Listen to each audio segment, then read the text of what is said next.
Vamos a compartir la presentación.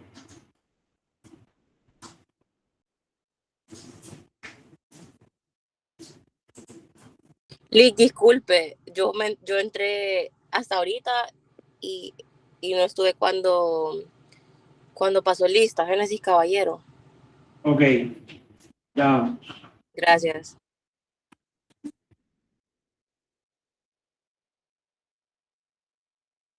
Menos mal que son de la primera página, los que no han llegado. Qué suertuda yo. Yo soy de la suerte, que no tengo que estar buscando entre las páginas. También, es doble. Bien, bueno, entonces, vamos a ver. Para comenzar, bueno, muy buenos días, ya oficialmente. Les voy a pedir que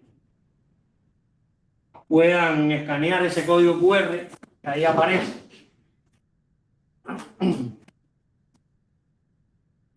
Es el grupo de WhatsApp de la clase, la forma más expedita de poderse comunicar, de podernos comunicar entre nosotros y conmigo, fundamentalmente.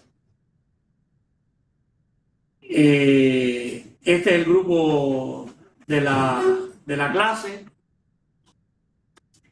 Ahí pueden hacer cualquier tipo de preguntas, dudas, ponerse de acuerdo entre ustedes para trabajos que sean en equipo. Creo que no lo van a necesitar. Julia, ¿cómo está? Todo bien. Y se pueden acercar. Ese es el problema, una de las razones por las que uno debe sentarse cerca. Pero no es suficiente para ustedes.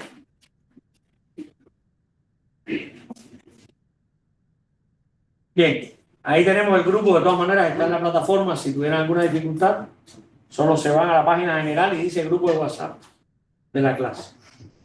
Ya todos, bueno, todos han pasado clases en esta modalidad de un solo encuentro a la semana, o hay alguien que no, que ha llevado sus clases todas dos veces a la semana.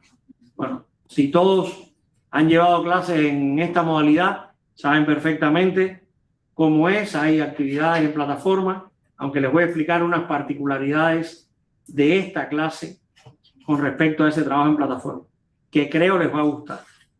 Y dos exámenes, un examen en la semana 7 y un examen en la semana 14. No les voy a explicar de la norma académica y demás, eso ustedes lo saben, ya a estas alturas el bien y el mal ustedes están por encima de eso. Pero no se equivoquen, hagan el bien. Entonces, no me voy a detener en temas de la norma académica. Sí voy a explicar algunas particularidades de esta clase. En esta clase, en particular, van a tener que hacer lecturas fuera de clase. No van a tener que hacer actividades. No van a tener que hacer actividades. Van a tener que leer, que ver videos, ¿ya?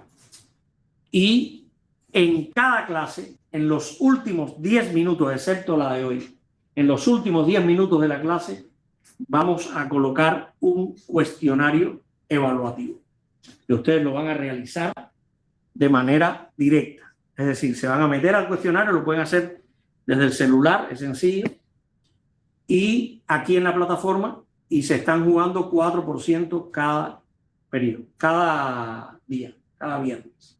¿Ya? 4%. Se exceptúa la semana 7, que es la de examen, y bueno, ya a partir de la semana 13 o 14 ya no hay cuestionarios tampoco. Pero no tienen que hacer actividad sistemática en la plataforma. Creo que esa es una buena noticia, o no. O prefieren la actividad sistemática y no los cuestionarios en la clase. ¿Los cuestionarios de qué vienen? De lo que está en la plataforma. Si leyeron lo que está en la plataforma, cada semana hay. Ya les voy a mostrar los objetos que van a tener cada uno. Por ejemplo, les voy a enseñar los de la primera semana, que ya están subidos. Claro, en esta semana no hay cuestionarios, pero hay un objeto como este, que se llama un objeto libro, que lo constituye un video explicativo del tema,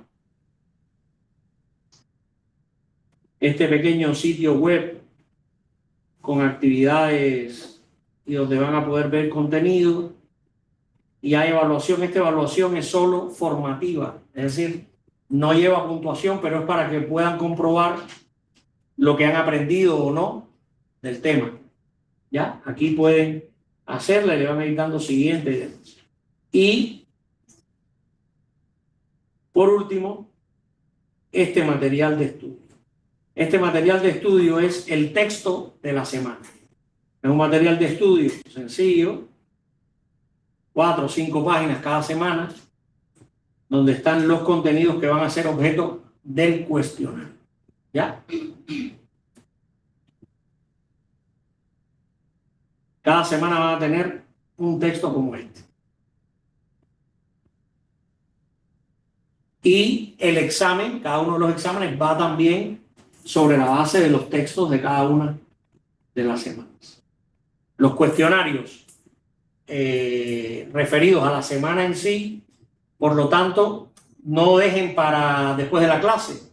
Tienen que hacerlo antes de la clase. Es decir, cuando ustedes lleguen a la clase ya deben haber estudiado lo que vamos a ver. Y aquí vamos a ver casos, vamos a ver elementos, profundizar, por supuesto, en ciertos conceptos y al final hacer el cuestionario de la semana. ¿Se entiende?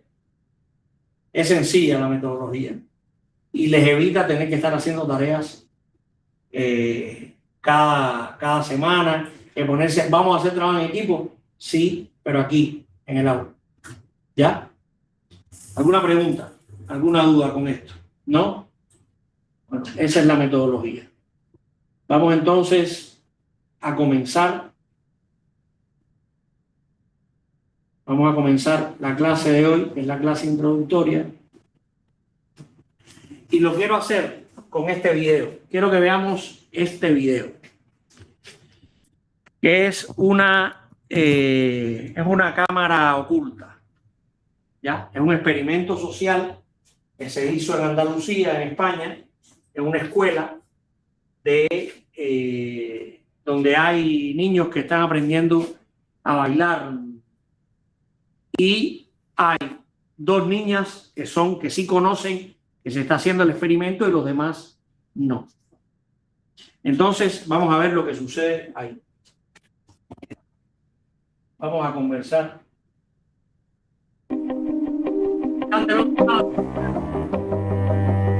En nuestras cámaras ocultas hemos encontrado a gente maravillosa que ha denunciado situaciones de acoso. Que me da exactamente igual, que yo pongo una hoja de reclamaciones y usted tiene que aceptar aquí, como todo el mundo. Los de Honduras de allá, hey, los del otro lado, ¿escuchan? Sí. ¿Y escucharon el video? ¿Escuchaban el video? Sí, todo bien.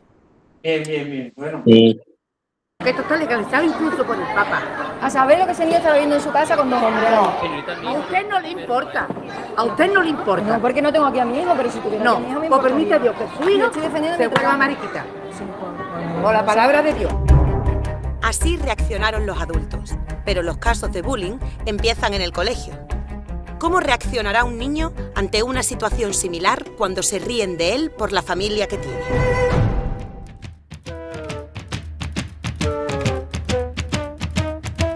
Hemos escondido nuestras cámaras y micrófonos en esta academia de baile que hoy colabora con nosotros. Para grabar nuestra cámara oculta necesitamos a 2 actores que harán de padres de una niña que viene por primera vez a bailar en esta academia. Pero esta niña se encontrará con el rechazo de una compañera de baile que no entiende que tenga 2 padres. ¿Habrá alguna personita maravillosa que defienda a esta niña? Vamos a comprobarlo. Empezamos a grabar nuestra cámara oculta. La profesora de baile reúne a todos sus alumnos. Necesitan a niños para un espectáculo musical y yo seré la supuesta coreógrafa de este musical. Bueno, pues chicos, lo que vamos a hacer es, como tengo que mirar contigo lo del vestuario que te he comentado, os voy a poner por parejas, ¿vale? 1, 2, 3, 4, 5, 6. Vale, os vais a poner vosotros 2, vosotras 2, vosotras 2. Voy a ir un momento para arriba para ella. Quiero que penséis 2 canciones que os gusten, ¿vale? Y os tenéis que inventar 2 pasos de baile. Los niños están muy entretenidos y disfrutando de los distintos ejercicios de baile. Pero a una de nuestras niñas cómplices se le ha olvidado su merienda y sus padres, nuestros actores, entran en la academia para llevársela.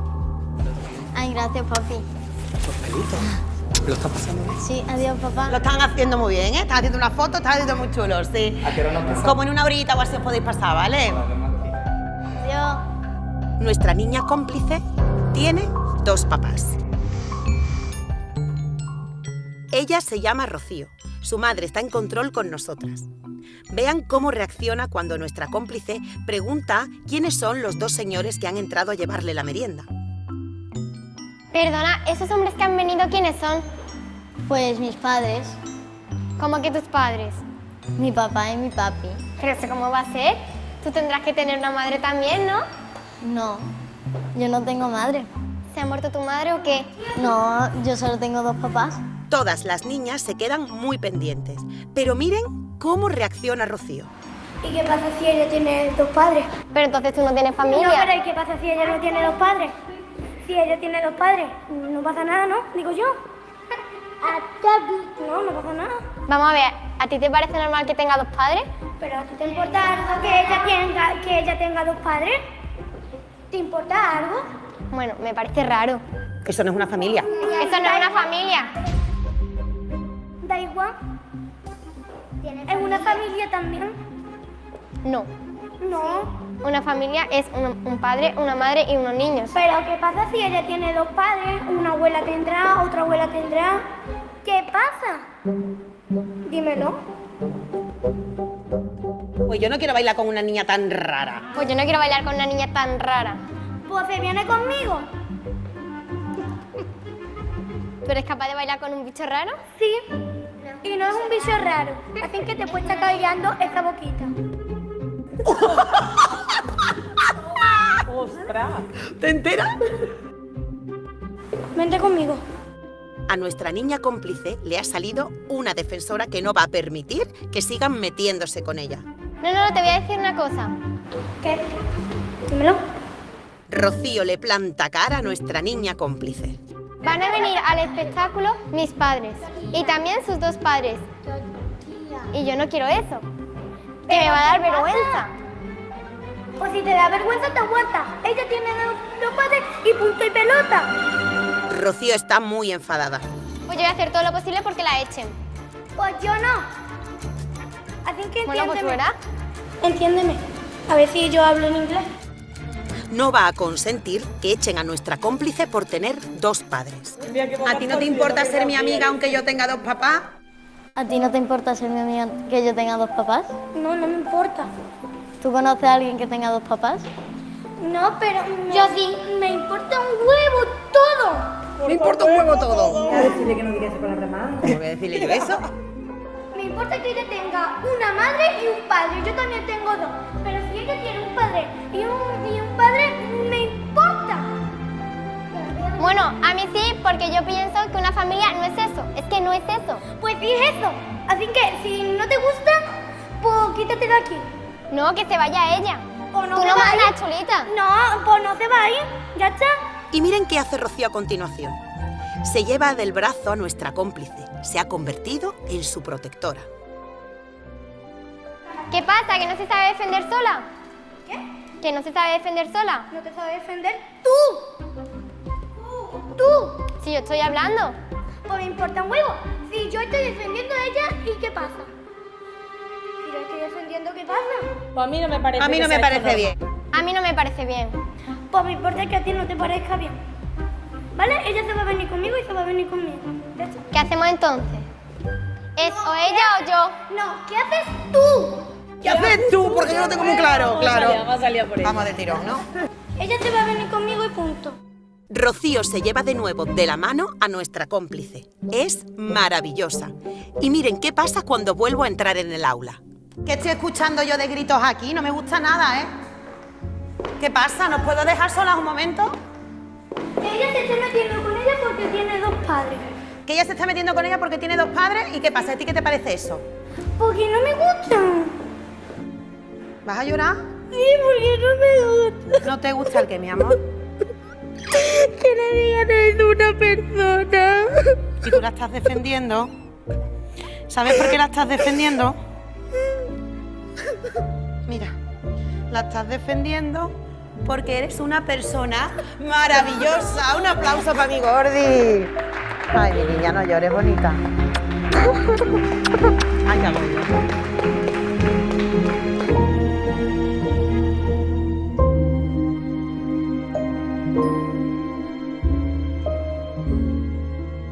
Rocío, ¿por qué lo has pasado mal? Porque no entiendo por qué esta niña le diga a ella porque tiene dos padres y no lo entiendo. Pero si yo tengo un padre y una madre, pues ella puede tener dos padres. ¿Y pasa algo? No. ¿Y tú piensas que eso de verdad es una familia? Sí. ¿Tú sueles defender a la gente que no conoces de esa manera? ¿Tú por qué sabes defender tan bien? Porque sí. ¿Esto qué es? ¿Esto qué es este abrazo que ha habido aquí de repente? Porque mi hermana. ¡Ah! ¡Que es tu hermana! ¿Tú sabes que tu hermana es una persona maravillosa? Sí. ¿Sí? Rocío, ¿tú has defendido también muchas veces a tu hermana? ¿O a tu hermana no hace falta defenderla? Sí, porque ha habido gente que se mete con ella porque tiene un síndrome. Ella es una persona normal y no le tienen que decir nada.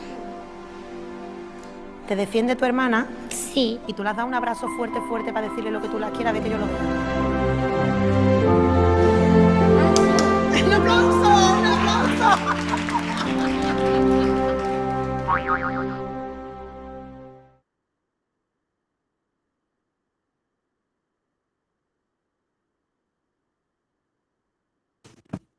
Vamos a ver. ¿Qué opinión les merece el video? ¿Qué quieren expresar sobre el video? Lo que sea. Una primera regla.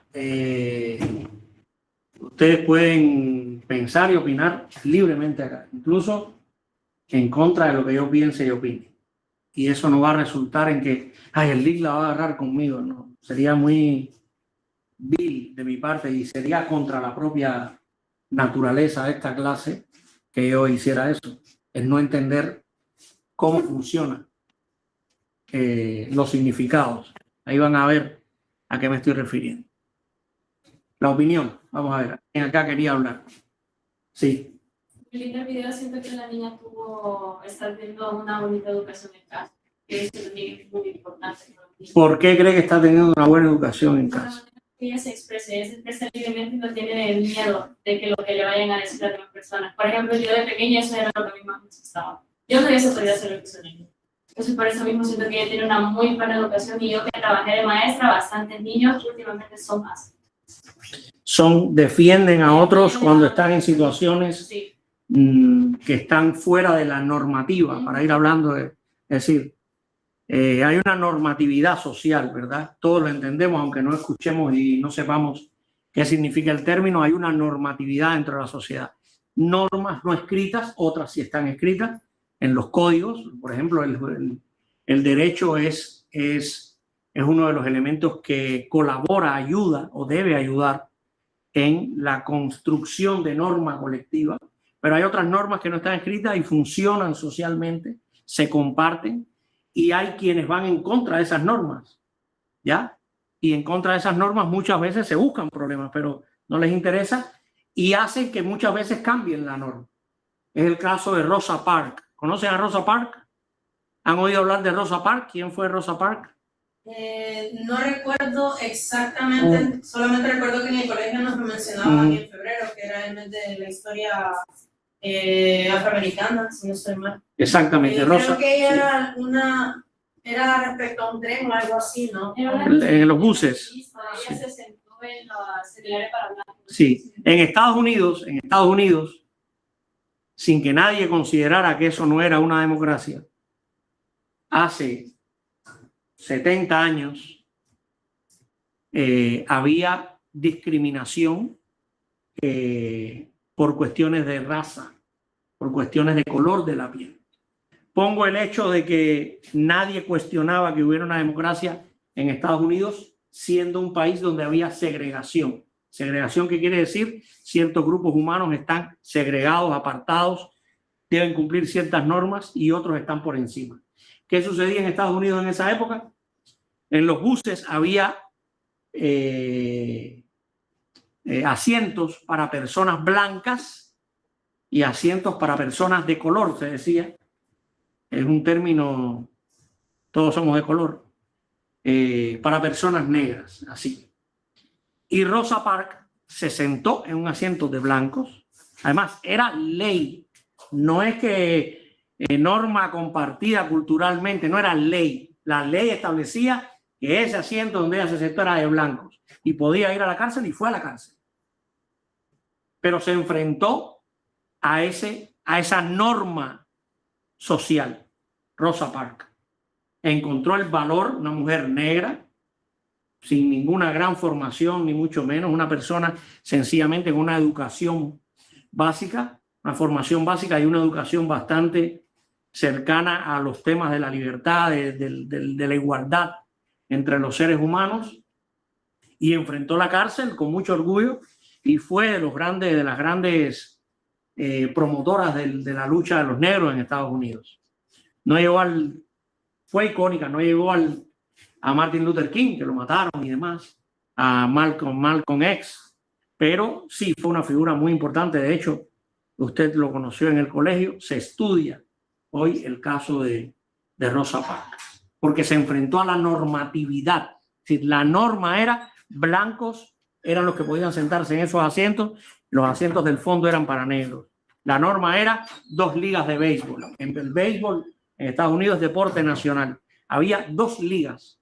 Bueno, hoy hay 2 ligas, pero no están diferenciadas por el color de la piel. Había una liga de negros y una liga de blancos. Había lugares para negros, lugares para blancos. Y así. Y ella se enfrentó a eso. Entonces, pero con respecto al video, ya ella dio su opinión. La niña se enfrenta. ¿Cuál es el concepto que está en disputa en esta discusión? Vamos a ver. ¿Sobre qué están discutiendo las niñas? Tratemos de pensar. Sobre un matrimonio de 2 padres. Sobre un matrimonio de 2 padres. El elemento que está en cuestión es el concepto. ¿Qué concepto es? Familia es el concepto que está siendo interpelado aquí por ambas partes. Hay 2 concepciones de familia en ese video. ¿Cuáles son? Una familia heterosexual y una familia homosexual. Exactamente. Hay una concepción de una familia heteronormativa, es decir, que está dentro de la normatividad social más aceptada, que se concibe como única forma, frente a un concepto de una familia que está formada por 2 personas del mismo sexo con una niña. Aquí estos 2 son 2 modelos frente a un concepto. Hay un concepto de familia. El concepto de familia que defiende la niña más de la delgadita, ¿cuál es? ¿Cómo lo dice? Ella lo dice exactamente. ¿Cómo es la familia que ella tiene en su mente? El modelo de familia. La madre, el papá y los niños. La mamá, una mamá, un papá y unos niños. La otra niña, ¿cuál es el concepto de familia que defiende? ¿Cuál es? 2 papás. ¿Defiende 2 papás? No tiene solo. Básicamente defiende que pueden haber diferentes tipos de... Exactamente. Aquí ese es un elemento importante distinguir en el video. Ella no dice el modelo correcto es este. Ella dice ese que tú planteas no es el único modelo. Y eso es importante. Porque entra mucho también en una discusión que hay socialmente, que hay sociedades que ya lo han adoptado. Traigo este tema para que podamos ver cuán polémico es, pero cuáles son las raíces y cuáles son los elementos que están en disputa. Es el mismo ejemplo, por ejemplo, del matrimonio homosexual. Permitir el matrimonio homosexual. Y mucha gente dice, imagínate, ahora permiten eso. ¿Y qué voy a hacer yo? Nada. Si la pregunta es decir, lo que están haciendo es ampliando un derecho. No están limitando el de nadie. Es decir, no le están diciendo a los heterosexuales tienen que casarse con homosexuales. No le están diciendo eso. La conclusión torpe de mucha gente es, imagínate, ¿y ahora qué voy a hacer? Pues nada, tu preferencia, es decir, vas a sencillamente poderte casar según tu preferencia. Están ampliando un derecho a una comunidad que se ha visto excluida de ese derecho.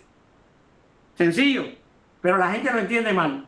Lo mismo con el aborto, que es un tema mucho más complejo por la naturaleza del propio, de lo que está en cuestión, pero cuando se discute lo del aborto, dice, imagínate, ahora van a pedir, ¿y qué? Es decir, usted no va a abortar, nadie la va a obligar a abortar. Están ampliando, esta es una posición mía, particular, sobre unas bases incluso biológicas. Están ampliando una posibilidad porque hay miles de mujeres, sobre todo pobres, que mueren. Las mujeres que tienen una condición económica determinada, si creen que pueden abortar, lo hacen de manera segura y no mueren. Pero las mujeres pobres que no tienen las condiciones para, no pueden ir a una clínica privada de manera furtiva en un país como Honduras, que tiene una normativa que excluye directamente excluye directamente el aborto, no le da esa posibilidad. Cuando eso se aprueba, no obligan a nadie a abortar. Sencillamente posibilitan que quien quiera hacerlo lo pueda hacer. Es decir, esa confusión hay que primero quitarse. Ninguno de estos elementos obliga a nadie a tomar una postura determinada. Sencillamente usted puede, sencillamente están ampliando el derecho para el que piensa de manera diferente lo pueda hacer. Lo mismo pasa acá. Porque es muy usual, es casi un instinto. Imagínate ahora el matrimonio homosexual. ¿Y qué? ¿Qué pasó? No es que te van a obligar a casarte con una persona de tu mismo sexo. No es eso. Están permitiendo a los que sí quieren hacerlo que lo puedan hacer. Punto. Pero ahora, hay un solo concepto de familia. Vamos a poner el caso de Honduras. Honduras, siglo XIX, concepto de familia del siglo XIX en Honduras. ¿Sabe qué era una familia en el siglo XIX en Honduras? Según el derecho, por ejemplo, según la norma. Una mujer y unos niños. Un hombre, una mujer y unos hijos. ¿Todos los hijos? La primera pregunta. ¿Todos los hijos eran familia? Los que habían nacido fuera de ese matrimonio no eran familia, eran tratados como bastardos, ¿cierto o no? ¿Cambió eso? ¿Sí o no? Por suerte, cambió. Un hombre, sobre todo, fundamentalmente eran hombres los que tenían hijos fuera del matrimonio, había mujeres también, hijos fuera del matrimonio. Esos hijos no podían ser reconocidos como hijos naturales, teniendo un vínculo natural. Es decir, era el padre reconocido, biológico de ese niño. Sin embargo, no era reconocido familia. Entonces, bueno, no era reconocido familia. No era reconocida una familia que no hubiera pasado por el ámbito de la Iglesia Católica, porque el matrimonio solo podía consumarse en la Iglesia. Por lo tanto, no era ni matrimonio. ¿Y cuántas formas de matrimonio hay hoy? ¿Cuántas formas de matrimonio concibe la sociedad hondureña? No solo socialmente, legalmente, ¿saben? El matrimonio por la Iglesia, el matrimonio civil, es decir, ante un notario o ante el alcalde, porque en Honduras todavía existe esa tradición de hace 2 siglos. ¿Saben eso? Que se pueden casar con el alcalde, es barato porque es gratis. Entonces el alcalde puede casar, aparte de los notarios. Y la unión libre, inimaginable en el siglo XIX. ¿Qué cosa es la unión libre? 2 personas que libremente conviven. Incluso pueden tener hijos. Tengan hijos o no, si hay convivencia, hay posibilidad incluso de heredar, de tener derechos de herencia. Se muere una de las personas, el otro puede heredar los bienes de esta. Puede, tiene derecho, aunque no haya un papel de por medio. Eso era inimaginable en el siglo XIX en Honduras. ¿Se imagina que hubiéramos tenido todavía aquella concepción? Que hubiéramos mantenido socialmente solo esa concepción. ¿Qué dice eso del concepto de familia? Es un concepto universal, o es un concepto en constante cambio y construcción? A ver, ¿qué piensan? ¿Es un concepto universal, único, cerrado, o es un concepto en constante construcción? ¿Todos están de acuerdo en que está en constante cambio? ¿Sí? Yo sí. Todos están de acuerdo. Es evidentemente a las pruebas me remito. Una sociedad como Honduras, una sociedad que en sus planteamientos es una sociedad conservadora, aunque no todos sus miembros son conservadores. Incluso una sociedad como Honduras, una sociedad marcada también por una profunda religiosidad, primero católica, luego ya evangélica. Incluso en esta sociedad el concepto de familia y el concepto de matrimonio ha cambiado muchísimo a lo largo del tiempo. Todavía no llega a haber un reconocimiento del matrimonio para estos grupos en particular, pero ha cambiado de manera significativa. Ya ningún hijo es bastardo. Por suerte, era un desprecio enorme a los niños, a las personas en sentido general. El reconocimiento de que tienen un padre y una madre. Pero eso ha cambiado. Antes lo eran. Todavía hay un poco ahí cuando quieres ofender a alguien, este es bastardo. ¿Ya? Pero ha quedado solo en la ofensa torpe de alguien que tiene muy mala leche, muy mala entraña. Entonces, pero normativamente ha cambiado. Eso quiere decir que estamos frente a un concepto que es cambiante, que está en constante construcción y que es subjetivo. La subjetividad del concepto. Voy a poner otro elemento. ¿La Tierra es plana o es esférica? Esférica. Pero hay terraplanistas. Ahora,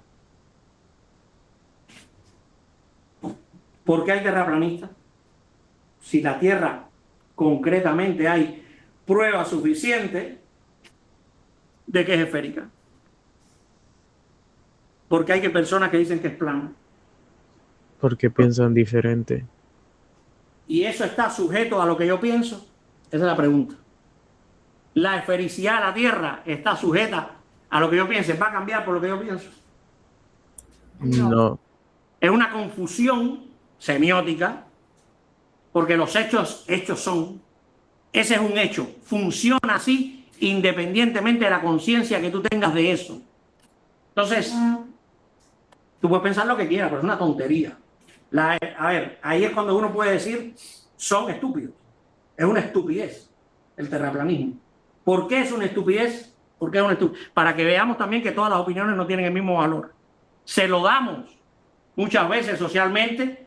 Creemos a un influencer, no estoy en contra de los influencers, pero que no tiene ni soberana idea de medicina y se pone a hablar de medicina. Y entonces, y tiene influencia sobre la gente. Y si lo hiciera para la promoción, bueno, está bien. Pues el canal dijera, promovémosla, pero no tengo ningún título de esto. Debería clarificarlo, pero no. Entonces, no todas las opiniones tienen el mismo valor. No todas. Todos tenemos que tener el derecho a expresar nuestras opiniones. Pero todas las opiniones no tienen el mismo peso. Evidentemente, la opinión de un médico cirujano sobre lo que es una operación tiene más peso que la que pueda tener yo, que lo único que he visto abierto es un chancho y un pollo, ¿ya? Y no lo he abierto yo. Sí. Creo que en ese caso, ese tipo de opiniones se podrían dividir en lo que es la opinión con evidencia respaldada médicamente, por ejemplo, en esos casos, versus la opinión en base a simplemente incredulidad. A experiencia. Ajá, correcto. La experiencia es válida, la experiencia, pero tiene que plantearse así. Y tiene que haber algún elemento que me diga a mí que esto que estoy escuchando es de alguien que no es experto. Saben que en China están prohibiendo que ciertos temas puedan tocarlos los influencers y no demuestran con un título que tienen formación en ellos. Lo están haciendo. Lo están haciendo. Hay gente que por escuchar tonteras se ha muerto tomando cosas que le dice uno ahí que a saber quién es.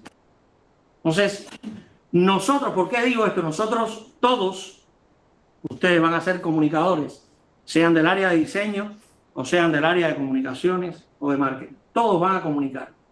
Y es importante la responsabilidad en el uso de la comunicación. Hablar tonteras, todo hablar, está bien. Si el entretenimiento forma parte de, pero tengamos responsabilidad sobre las cosas que decimos porque comunicamos y somos profesionales. Pero volviendo al tema de familia. El tema de familia es, ese concepto de familia es un concepto que es muy bueno para explicar de qué hablamos cuando hablamos de semiótica.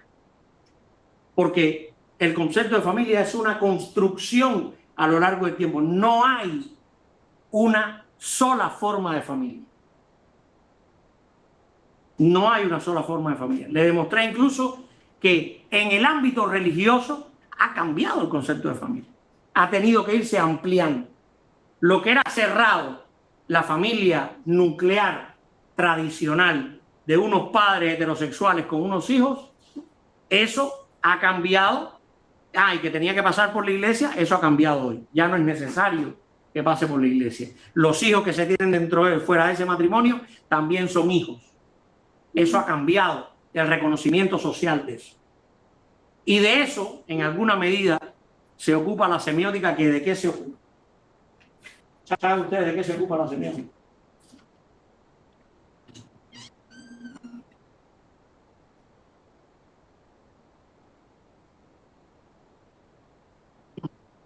¿Saben ustedes de qué se ocupa? Bueno, si no lo saben, pues no lo saben. No hay problema. Vamos a tratar de esclarecerlo. Y lo vamos a hacer, ya traíamos un ejemplo, pero traigo este otro. ¿Qué significa la luz roja en un semáforo? Alto. ¿Por qué? Alto. ¿Por qué significa alto, Gabriel? La luz roja en un semáforo. Para detener a los autos que van en una calle. ¿Por qué usted sabe que cuando ve esa luz roja tiene que detenerse? Porque siempre nos han dicho. ¿A usted quién le enseñó, Gabriel? No, solo para dar pasada a los demás autos y que también significa riesgo de Sí, pero peligro, ¿usted quién le choque. enseñó que eso significaba alto? Eso es algo que fuimos aprendiendo a lo largo que hemos avanzado en la vida. Nuestros papás, las personas con las que hemos Exacto. pasado. La familia van en el carro y ahora ¿qué tengo que hacer? Así le enseñan el semáforo a los niños. Está en rojo, ¿qué hago? Está en verde, ¿qué hago? ¿Qué tengo que hacer cuando pongan tal? Así nos enseñaron, ¿verdad? Y los que han sido peatones, los papás los agarraron de la mano, les aguantaban la mano, no podemos pasar, está la verde. ¿Ya? Ahora tienen que pasar los carros. Tenemos que esperar a que esté la roja para que los carros estén en alto. Pero ¿por qué significa eso? Porque lo hemos aprendido, nos lo han enseñado y porque como sociedad hemos acordado que esa luz roja signifique detenerse. ¿Cómo se produjo ese acuerdo? Reunieron a toda la sociedad, votemos aquí por la roja, por la azul. ¿Podría haber sido otro color? Esta es una buena pregunta. ¿Podría haber sido otro color? Claro. Yo creo que sí. Claro, sí, el rojo claro también. No, sí, Génesis. Claro que sí, claro que sí. Podría haber sido otro color. Claro, el rojo tiene un impacto psicológico ahí que tiene que ver con nuestra fisiología. El color rojo, nosotros reaccionamos mucho al color rojo, incluso aunque no lo hayamos aprendido. ¿Por qué? Está ligado al peligro. La sangre, ya desde como especie, cuando éramos primitivos, salíamos a cazar y el sufrimiento y el rojo estaban muy... El rojo es un color poco abundante en la naturaleza. Pónganse a pensar en el paisaje. Poco abundante en la naturaleza, el rojo. Ciertos frutos y demás que son así llamativos para que vengan los animales a comerlo. ¿Ya? Entonces, porque buscan que se desprenda la semilla, que es la que debe crear un nuevo árbol, una nueva planta. Todo eso tiene... Y el rojo tiene algún elemento fisiológico, reaccionamos ante el rojo, pero podría haber sido otro color perfectamente. Solo que esto lo aprendemos. El amarillo ¿Qué significa? Precaución. Precaución. Yo pensaba que significaba acelere. Acelere. También significa acelere. Todos lo aprendimos. Todos lo aprendimos. Acelere, es decir, precaución. ¿Ya? Eso significa. ¿Podría haber sido otro color? Sí, efectivamente podría haber sido otro color. ¿Y el verde? ¿Qué significa? Avanzar. Todos esos elementos son signos y los hemos aprendido, nos han enseñado. Esto significa tal cosa. Porque la sociedad se ha puesto de acuerdo. Las formas de ponerse de acuerdo en la sociedad son muchas. En este caso, el uso, ¿ya? Cuando apareció en las primeras ciudades y desde luego se fue extendiendo a otros lugares. La televisión, los medios de comunicación, las redes sociales hoy son elementos que crean consenso, se llama así, consenso en torno al uso de un signo determinado. Hay un consenso universal de que el rojo significa alto, el amarillo significa precaución y el verde significa avanzar. Hay un consenso en torno a eso, en torno a esa construcción, porque es una construcción, no es un hecho. Hemos construido socialmente este signo que tenga esos significados. ¿Estamos de acuerdo? Bien. ¿Qué relación guarda el semáforo con esta clase? Vamos a ver. ¿Qué relación con esta clase? Ahí está un poco la respuesta.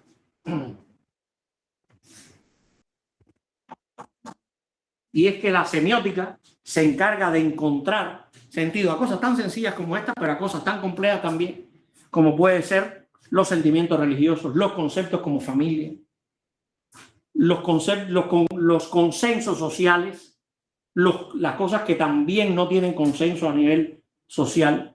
¿Qué es democracia? Es objeto de la semiótica. ¿Cómo se construye el significado de lo que es? ¿Cómo compartimos ciertas normas? Y sobre todo, porque los seres humanos somos seres, lo que nos distingue realmente de los animales es esa capacidad de creer en símbolos.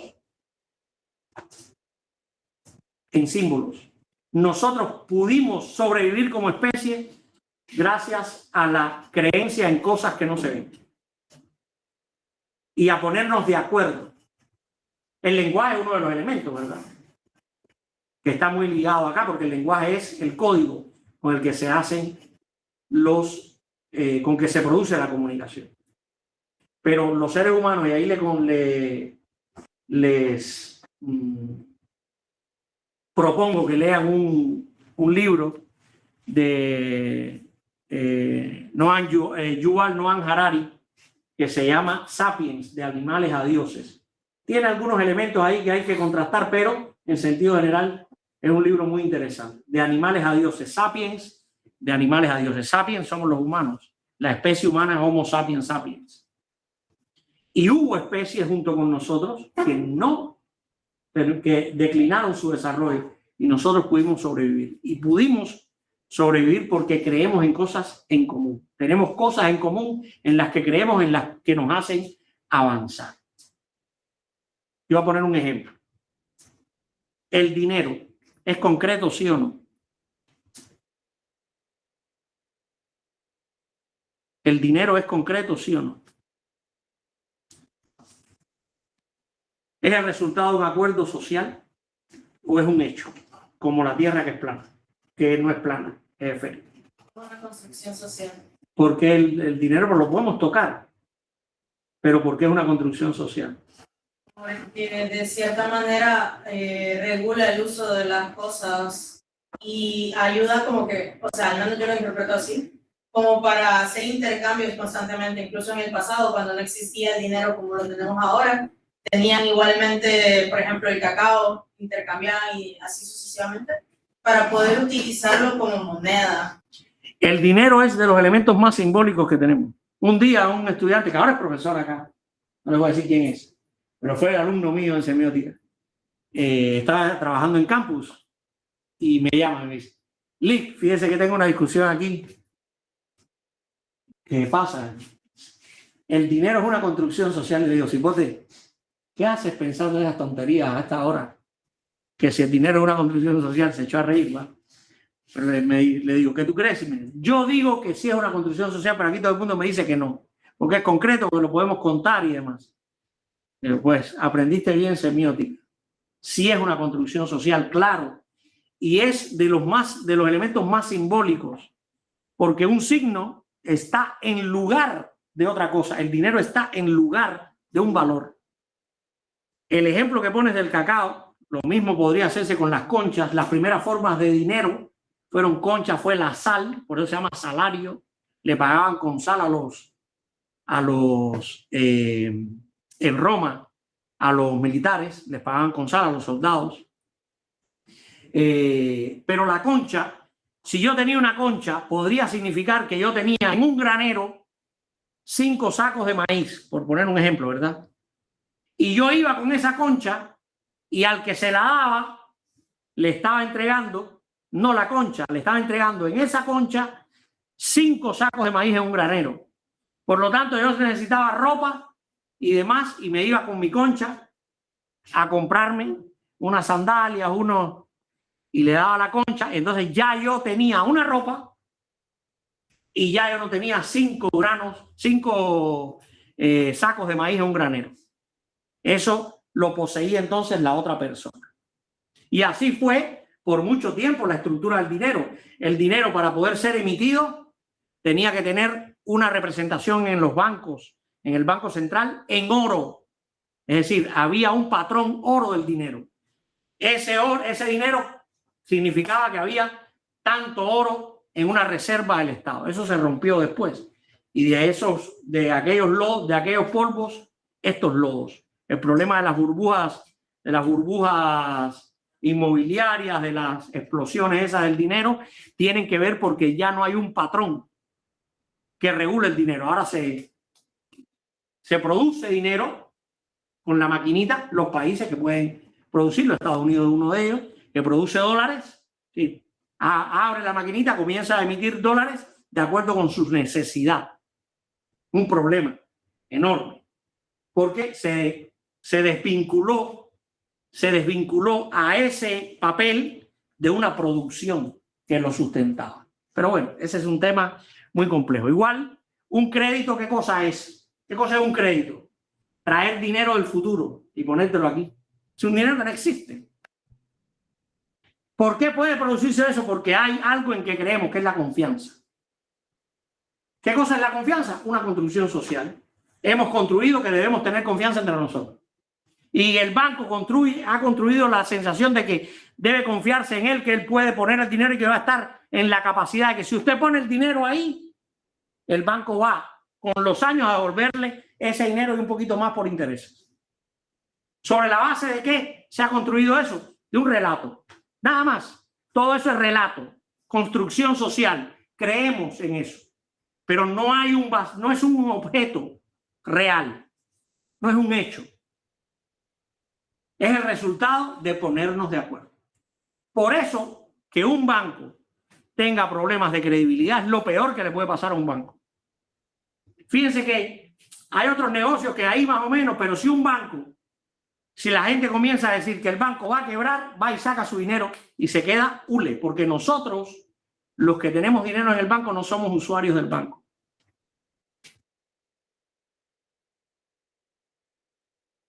Una cosa es el que tiene una tarjeta de crédito es usuario del banco, porque no tiene dinero. Pero si usted tiene dinero en el banco, usted es proveedor del banco. No es usuario. ¿Qué hace el banco sin su dinero? ¿Qué puede hacer el banco sin el dinero de los contribuyentes, de los que están, de los cuentavientes? ¿Qué puede?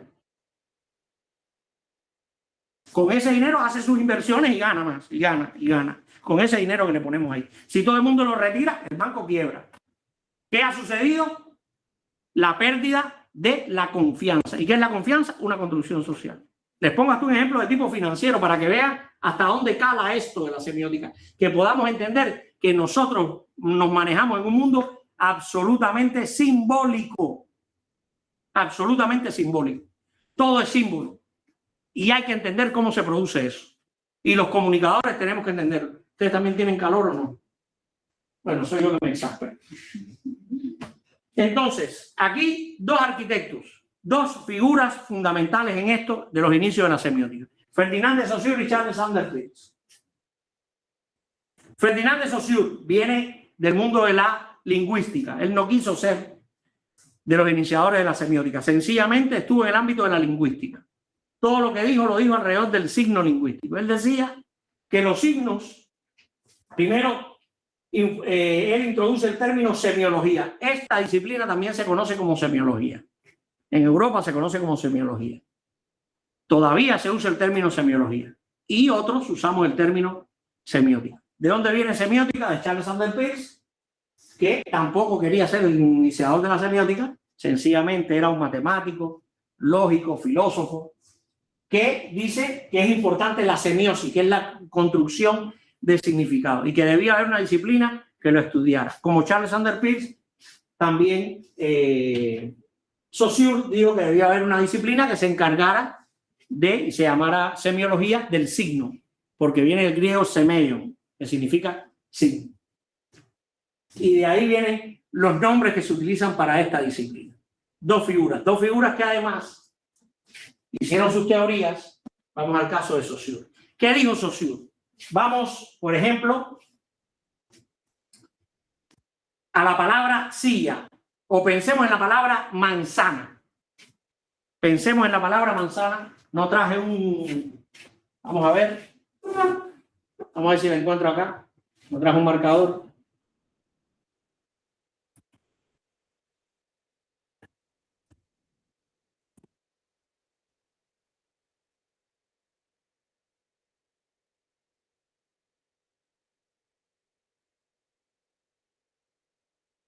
Ahí está la palabra manzana. Solo la palabra. Pensemos en la palabra manzana. Dice Saussure que la palabra manzana tiene un significante y tiene un significado, este signo.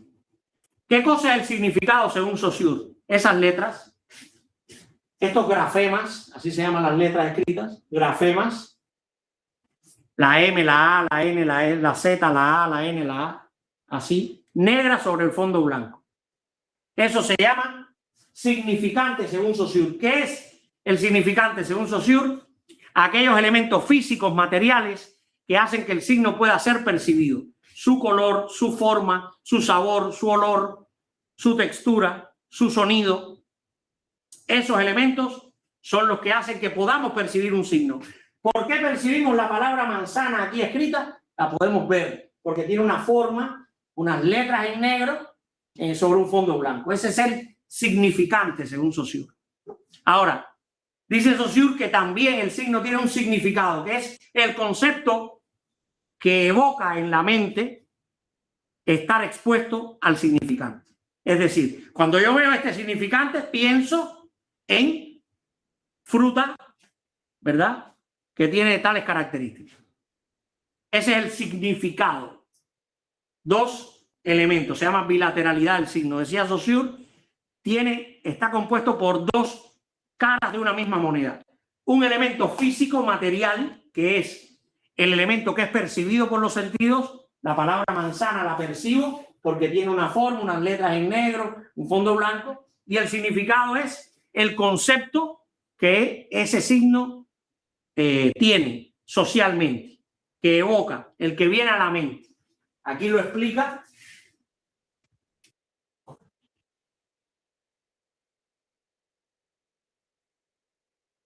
Saussure, significante de la envoltura o forma material del signo, sonidos, colores, formas, letras. Si es un signo visual, es su forma, su color. Si es un signo sonoro, su sonido. Si es un signo olfativo, su olor. Si es un signo que debo tocar, su textura. Ya hay signos que debemos tocar. De hecho, las personas ciegas e hipoacúsicas utilizan los dedos, el tacto, para poder leer, ¿ya? Entonces, y el significado es el concepto mental que el signo representa en nuestra cabeza. La palabra manzana inmediatamente a nosotros nos viene, dependiendo, por supuesto, del concepto, del contexto, ¿verdad? Porque si digo, está en la siguiente manzana, no estoy pensando que yo soy un bicho que estoy en una manzana y voy a la otra, sino que estoy en una calle y en la siguiente manzana, siguiente cuadrante de la ciudad, en la calle, eso se ve. Entonces, es el significado. Bueno, ¿alguna pregunta hasta aquí? Esto es importante, muy importante, porque vamos a entender cuál es el significante de familia. La palabra familia, significante, yo la estoy diciendo, familia. ¿Cuál es el significante? Vamos a ver. Significante de familia. Sería la palabra, las letras que lo conforman. Sonido, los fonos A, M, I, el, M, I, A. Familia. Esos sonidos, cuando yo la digo, esos sonidos son el significado. ¿Y el significado? ¿Cuál es el significado de familia? El concepto de familia que tengamos, ¿ya? Ese es el significado de familia. Y que es el resultado de una construcción social.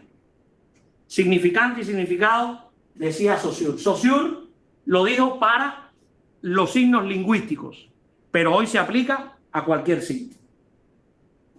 ¿Alguna pregunta? Acá con esto se entiende bien. Lo vamos a ir repasando, pero por su lado, viene Charles Sanders Peirce y dice, no, el signo es una tríada. No dijo que no, porque él no conocieron cada uno las teorías, Saussure y Peirce. Las teorías del otro no las conocieron.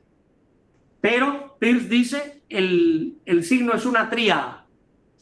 Tiene un representante, tiene un interpretante y tiene un objeto. ¿Qué cosa es el representante? La forma material que toma el signo. ¿Qué dijo Saussure? ¿Cómo le dijo Saussure a esto? A la forma material, al elemento material que hace perceptible el signo. ¿Cómo lo llamó Saussure? No, Saussure. Significante. Es decir, que podríamos equiparar que el significante de Saussure es el representante, en alguna medida, de Peirce.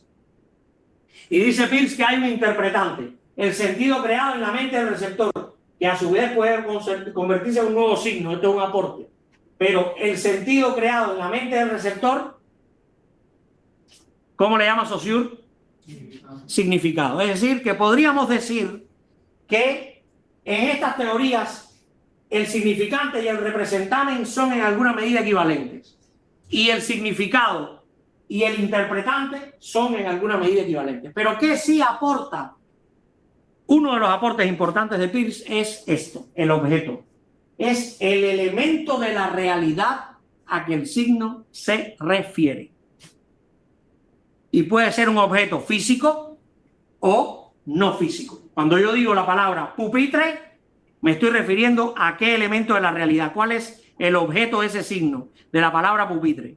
¿Cuál es el objeto? ¿A qué objeto de la realidad me estoy refiriendo? A este que está aquí en el aula. ¿Verdad? Cuando yo digo la palabra libertad, ¿a qué objeto de la realidad me estoy refiriendo? A la posibilidad de tener convivencia y demás y poder expresarse de manera como uno piensa. Ese es el objeto, pero ven, no es un objeto concreto, pero es objeto al fin y al cabo, según esta teoría. Entonces, para Peirce, el signo es una tríada, tiene un interpretante, que es como decir el significado de Saussure, tiene un representante, que es la forma material, es decir, como el significante de Saussure, pero tiene un objeto, el elemento de la realidad a que el signo se refiere. Y dice que es una tríada, y hay una semiosis ilimitada, un proceso continuo de interpretación lógica, porque el propio signo en la mente crea un nuevo signo. La propia interpretación crea un nuevo signo, pero hasta ahí no vamos a... es mucho más complejo. ¿Está bien? Aquí están las dos teorías. Aquí están con el semáforo. ¿Ya? Según Saussure, ¿cuál es el significante del semáforo? Según Saussure. Significante del semáforo. Los colores, rojo, amarillo o verde, la forma circular, ¿verdad? Ese es significante. Es lo que yo percibo. Al ser un signo visual, lo percibo. Ese es el significante. Significado de ese signo: alto, el rojo, acelere, el amarillo, y el verde, avanzar. Ahora, vamos a Peirce. La teoría de Peirce. Representamen es como el significante. Luces de colores de forma redonda, ¿ya? Ese es el representamen. El objeto, vamos al interpretante. El interpretante, la regla mental: debo tener el auto aquí, debo tener precaución, debo tener el auto acá, debo tener precaución, debo avanzar. Ahora, el objeto. ¿Cuál es el objeto de este signo? ¿Cuál es el objeto? El objeto es el elemento de la realidad a que el signo se refiere. ¿A qué elemento de la realidad se refiere el semáforo? Ahí está. Y ven, no es un objeto necesariamente. La circulación vial. A eso se refiere ese signo. Es complejo, pero lo van a ir entendiendo. Ustedes no son para nada menos de lo que han sido. Todos los que han pasado por aquí, todos lo han entendido. Digo yo, bueno, parece que sí, porque aquel profesor hoy acá, que estaba en Campus Televisión, todavía se acordaba de que el dinero era una construcción social. ¿Alguna pregunta, alguna duda con estas teorías?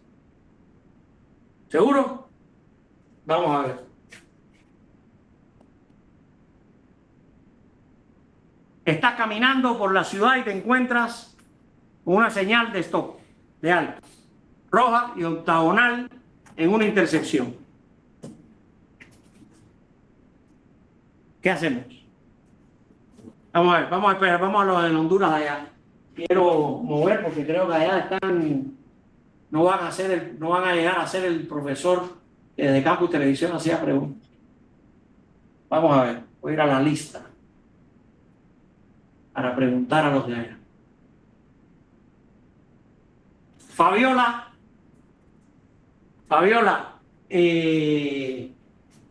dígame cuál es el significante de esa señal de tránsito. Significante de la señal de tránsito. El significante sería detenerse. ¿Seguro? Sí. Zoe, escuche, Fabiola. Zoe. El color rojo. Exacto. La forma octagonal.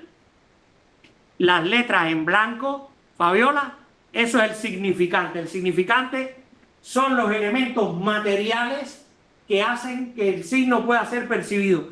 ¿Por qué percibimos esa señal de tránsito? Porque tiene un color rojo, porque tiene una forma octagonal, porque tiene unas letras en blanco que dicen stop y tiene un borde blanco. Ese es el significante de ese signo. ¿Cómo se llama? ¿Cómo llama Charles Sanders Peirce a lo que Ferdinand de Saussure llama significante? ¿Cómo lo llama? Representamen. Es equivalente. Ese es el representamen de ese signo o el significante. Después nos vamos a quedar solo con el término significante, pero es importante que puedan conocer ambas teorías. El significante, Fabiola, ¿lo entendió? Sí, ahora sí. Significante no es significado, significado es otra cosa. Significantes son los elementos materiales que hacen que el signo pueda ser percibido. Un silbido. ¿Cuál es el significante del silbido? El sonido es el sonido agudo, ¿verdad? Es el sonido, ese es el significante. Ahora, significado de la señal de alto en una esquina de la ciudad. ¿Cuál es el significado? Eli Roberto, ¿cuál es el significado de esa señal en una esquina de la ciudad? El significado. Sí. Que haga alto, que pare. Que se detenga, que debe detenerse el conductor de un vehículo. Ese es el significado. ¿Ya? Muy bien. ¿Cómo le llama Charles Sanders Peirce al significado? Lo que le llama Saussure el significado. Interpretante. Interpretante. Muy bien. Pero hay un elemento que solo está en la teoría de Peirce, que es el objeto. ¿A qué objeto de la realidad se refiere esa señal? Sería como el semáforo, o sea, Exactamente. ¿A qué? a la al A la vialidad, a la circulación vial. A eso se refiere. A eso se refiere. A la vialidad, a la circulación vial. ¿Alguna pregunta? ¿Alguna duda? ¿No? ¿Queda claro? Aquí está. Aquí está la respuesta, miren. Aquí está la respuesta de ese caso. La pueden tomar foto. Pero está en la presentación. La presentación está en la plataforma. Siempre se las dejo ahí. Ahí está la respuesta del caso. Siempre vamos a tener un caso así al final, ¿verdad? Pero recuerden, en la próxima clase tienen que venir, no sé si bañados y comidos, pero leídos sí. ¿Vale? No les voy a exigir tanto, pero leídos sí tienen que venir. Porque ya en la siguiente clase vamos a tener el momento de evaluación. No se asusten, ahorita no lo vamos a hacer. ¿Ya? Ahí, este es un sustito. Completen el cuestionario en línea ahora. No. No hay ningún cuestionario. En la primera semana no hay. Solo a partir de la segunda semana. ¿Qué ejemplo me pueden poner de signo de la realidad que ustedes utilizan cotidianamente y me pueden explicar su significado, su significante y su objeto?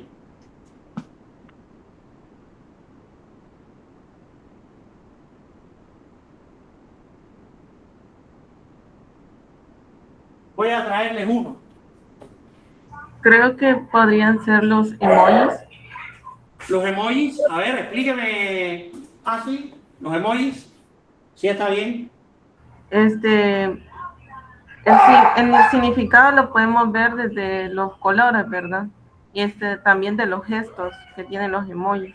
Y ya el significado puede variar dependiendo de la persona que lo utilice.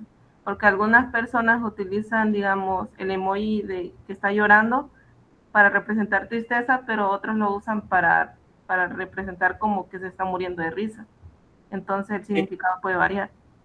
Pero siempre tiene que haber, y eso es importante, tiene que haber una comunión de código. Es decir, yo tengo que, con mi interlocutor, tener el mismo código, que es el mismo lenguaje. Tenemos que compartir el mismo lenguaje con otra persona para podernos entender, ¿sí o no? Siempre, en todo caso. Sí, la verdad. Sí, siempre, definitivamente, porque incluso cuando no compartimos el mismo idioma, buscamos un idioma en común, las señas, ¿verdad? Empezamos a hacer señas, eso es que estamos tratando de encontrar un código común para comunicarnos, porque si no nos es imposible. El código tiene que ser compartido por los interlocutores para que pueda haber comunicación. Pero quiero traerles el mismo ejemplo de la señal de alto.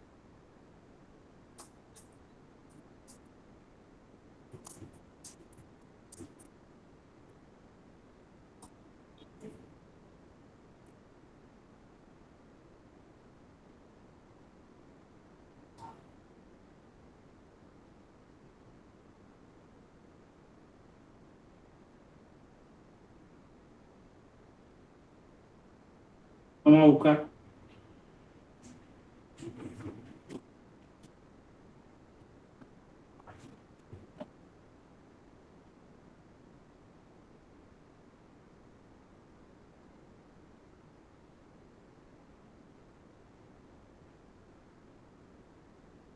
Qué figurativo, ¿eh?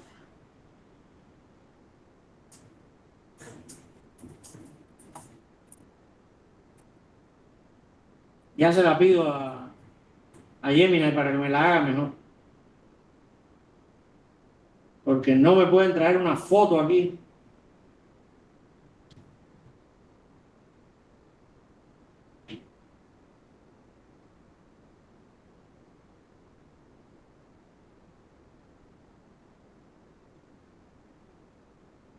la voy a pedir a Gemini. No nos perdamos.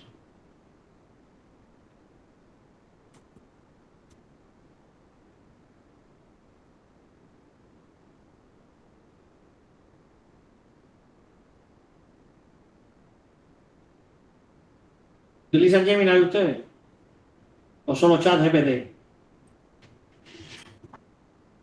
Gemini, Grok. Todo. Crea una imagen realista de un manifestante con una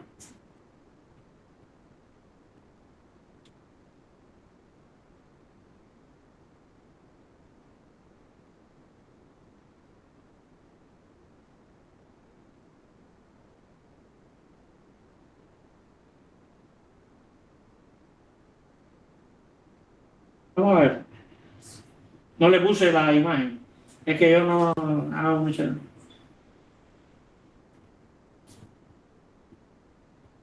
Crear imagen. ¿No? Vamos a ver si la crea. Sí, está cargando Nano Banana. Dice que sí. Esperen un momentito. Que ya las búsquedas no son efectivas. Aquí está. Qué bueno. Bien, aquí está. Vamos a ver. Significante de esta señal de alto. Significante. ¿Es el mismo que en la esquina de una ciudad? ¿Sí o no? Significante. Sí, es el mismo.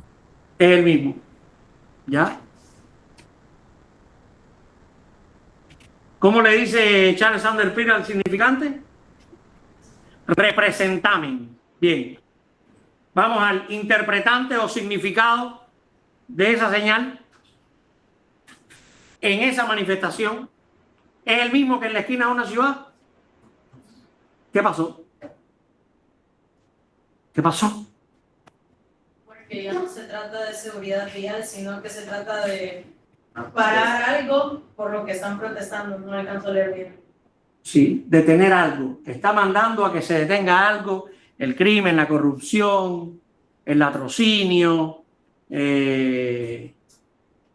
Está protestando con esa señal. ¿Por qué ha pasado eso? ¿Por qué? Si es el mismo significante, el significado ha cambiado. Y el objeto también. ¿Por qué? El significante es el mismo. Forma octagonal, de fondo rojo, borde blanco, letras en blanco que dicen alto. Es que cambió el objeto. ¿Cambió qué? El objeto.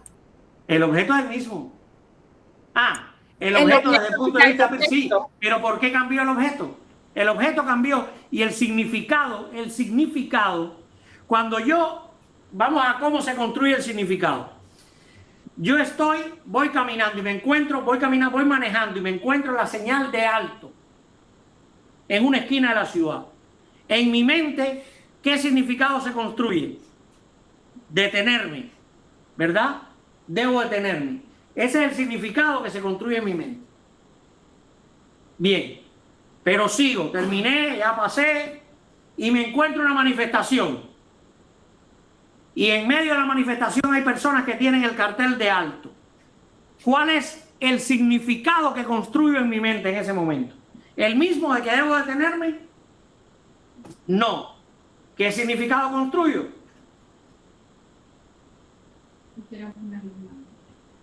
Que la gente está protestando por algo y que debe ponerse alto o debe ponerse un stop o debe ponerse alto a un tema en particular. A la matanza de los animales, a privatizar los ríos, a la corrupción política, a la corrupción empresarial, al alto costo de la vida. ¿Ya? Ahora, la pregunta es, ¿por qué ante el mismo significante yo construyo en mi mente significados diferentes? ¿Por qué? Ajá. Bueno, esa es una pregunta que se las dejo para la siguiente clase. Ahí lo vamos a aprender. Vamos a aprender por qué el significante no contiene al significado. No lo contiene. Sino que el significado debe ser construido dependiendo de... Y ahí está la respuesta. Muy bien, pero va por ahí. Bueno, ¿alguna pregunta, alguna duda? ¿No? Que tengan un buen fin de semana. Nos vemos el próximo viernes. Vengan bañados, comidos y leídos. Las dos primeras son opcionales, la última es obligatoria, porque tenemos los últimos 10 minutos para y tienen que haber leído el de la semana 2, ¿verdad? Ya lo van a tener habilitado. El libro de la semana 2. Nos vemos a la orden. Tengan buen día. Nos vemos, Lick. Bye. Nos vemos, Lick. Feliz día, Lick. Buen día, Lick. Bye.